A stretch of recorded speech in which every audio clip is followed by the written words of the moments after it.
Ben ritrovati, una nuova puntata di Cronache Trevigiane che è stata anche a Bruxelles a seguire delle riunioni di Coldiretti Treviso, tra poco tutto nel servizio, ma avremo anche la nostra rubrica dedicata alla grappa, incontreremo un mastro distillatore di pregio e poi ovviamente un ritorno a grande richiesta, riguarderemo insieme un servizio dedicato a un'azienda del territorio che ha compiuto i suoi primi 50 anni. Ma vogliamo invece cominciare dando voce all'assessore regionale al turismo Federico Caner, che ci parla di una nuova legge che norma gli agriturismi. Tutto nel servizio. In attesa che il Veneto ritorni ad avere il flusso turistico pre-Covid, la Regione guarda alla dinamicità del settore e proprio per questo ha pubblicato le modifiche alla legge che regola l'attività agrituristica. 1.500 in totale le strutture tra le 7 province, luoghi che attirano dall'1 all'1,5% del turismo totale, strutture con numeri in continua crescita perché sempre più ricercate.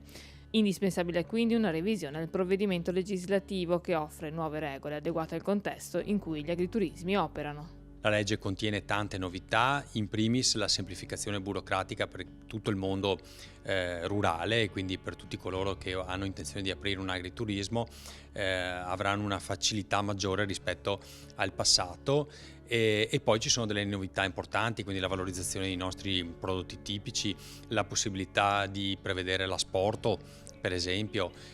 non la domiciliazione, questa potrà essere fatta ma con l'esclusione del catering, proprio per evitare di andare in contrasto anche al mondo del commercio, quindi è una legge che noi abbiamo cercato di far sì che fosse il più equilibrata possibile tra il mondo, diciamo, dell'agricoltura e il mondo del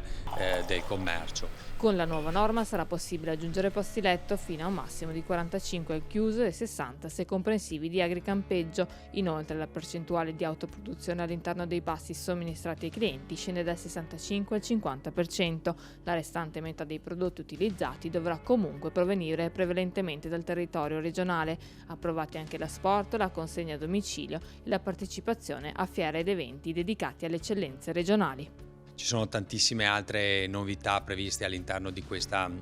legge, tra cui anche per esempio inserire all'interno tutto il contesto dell'oleoturismo che prima faceva capo a un'altra normativa e quindi diciamo che c'è una sorta anche di riorganizzazione, riqualificazione, la possibilità per esempio di poter anche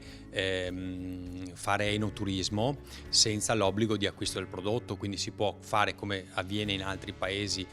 stranieri, la possibilità di fare il visita della cantina, pagare un corrispettivo per fare questa visita ma senza avere l'obbligo dell'acquisto del prodotto, che poi se uno vuole esercitare lo fa, altrimenti no. Quindi insomma ci sono una serie di modifiche importanti, innovative, che era giusto affrontare.